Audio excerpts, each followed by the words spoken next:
si të informojmë në kohë, të informojmë hapur, pa zbukuruar realitetin,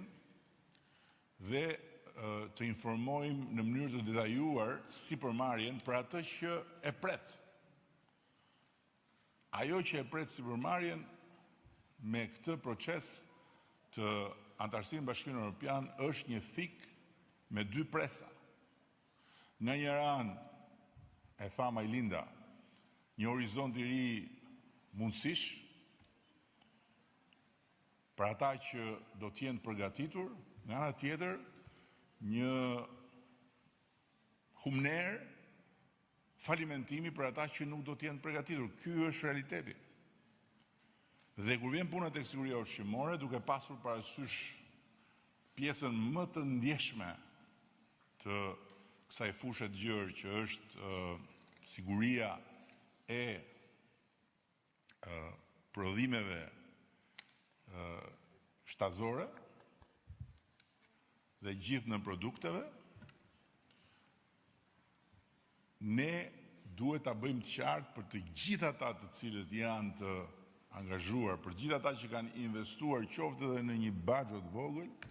se e nesërmja do t'jetë fatale nëse sot nuk do të kuptojnë se ku janë në raport me standardet dhe se çfarë duhet bëjnë për të qenë gati nesër.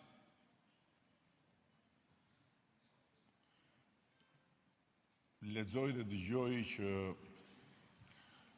procesi negociatave nuk qënë nga proces negociatave, por qënë nga një proces ku ne marrim urdhra dhe zbatojmë urdhrat dhe asgjë tjetër. Këto i thonë njerëz që nuk kanë idenë se çfarë është procesi negociatave, ndërkohë që procesi negociatave është vërtet një proces negociatash për gjëra të cilat ne na duhet pak më shumë kohë. Dhe një nga gjërat për cilat ne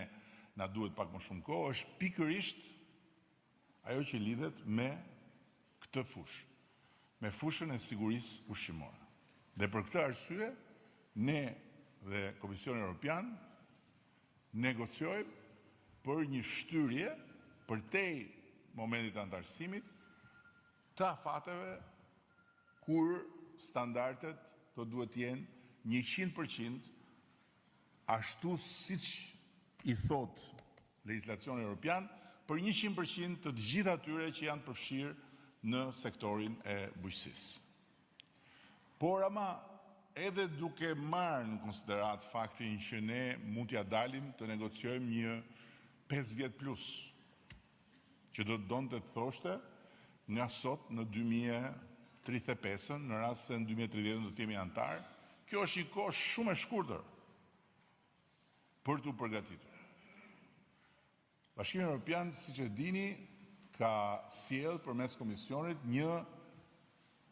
përfaqësi ekspertësh që kanë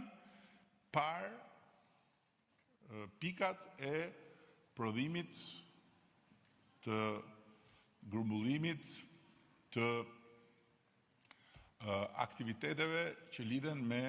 produktet shtazore dhe nën produktet